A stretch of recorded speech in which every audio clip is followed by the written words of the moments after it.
Hi, and welcome back. It's January 26, 2012, and we're back on the air. I don't know how many of you have listened to the Bill Bennett radio show in the morning. I got up this morning, my alarm went off, and I've got it set to the radio, and somehow or other it got on the channel. I guess I must have hit the dial or something. But since it was on, I decided to listen. And Mr. Bennett was going on about Newt Gingrich, and he went on about Romney and Santorum, and then he said there was four candidates. I thought that was kind of funny that he mentioned three of them by name, and the Ron Paul's name never got brought up. So I listened for a while more, thinking, well, maybe he'll say Ron Paul's name. Maybe it was a mistake. Well, it obviously wasn't a mistake because he just never mentioned Ron Paul at all. So, being me, I picked up my trusty cell phone and I called Bill Bennett's radio show. And they actually put me on the air, which was probably a mistake on their part. But I asked Mr. Bennett about why he was supporting Newt Gingrich, because Newt Gingrich, if you remember correctly, was brought up on 84 ethics charges while he was Speaker of the House. And I asked him why he was backing Mitt Romney, and because Mitt Romney had Romney Care, if anybody remembers that. I'm sure everybody probably does. And Mr. Bennett actually he tap danced around that a little bit and tried to convince me that Romney Care was different from Obamacare. Well, the only difference between the two is that Obamacare is Romney Care on a greater scale. Really isn't any different. So I could tell that Mr. Bennett was getting a little upset at that point, but I kept on. And Mr. Bennett asked me what my solution would be. I said, well, how about Ron Paul? Well, the entire thing changed. It was like somebody flipped a switch. Mr.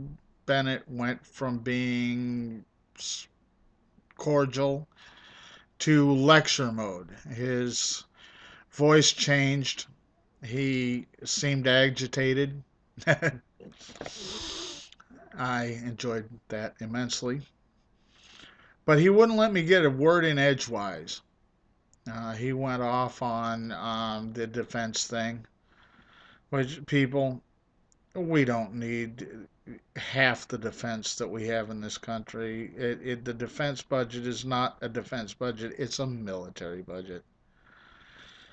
The defense budget in this country didn't help us one iota on 9/11, and we can cut it. We have more of a defense budget than all the other countries with militaries combined.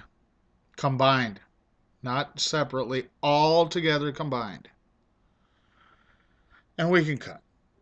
Yeah, we can cut. I'm sorry, there's just no reason for it. It's just way too bloated and too many people are making too much money off of it.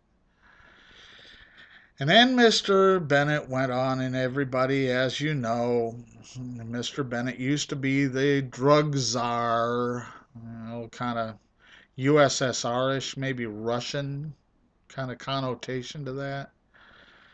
And he went off on the drug war. And my response that I couldn't actually say on the air because Mr. Bennett wouldn't allow me to speak anymore is this. The drug war has been going on since 1937. It hasn't stopped a thing. It hasn't kept the drugs out of the hands of kids. In fact, it's made it easier for kids to get drugs. Why? Because the guy on the street isn't asking for any ID, is he?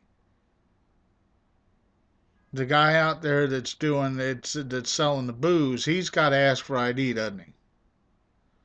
So Ron Paul's dead on that. You have to come to the point in life that and say, look, after 60, almost 60 years, 60 some odd years, whatever it is, it's not working, and we have to change it.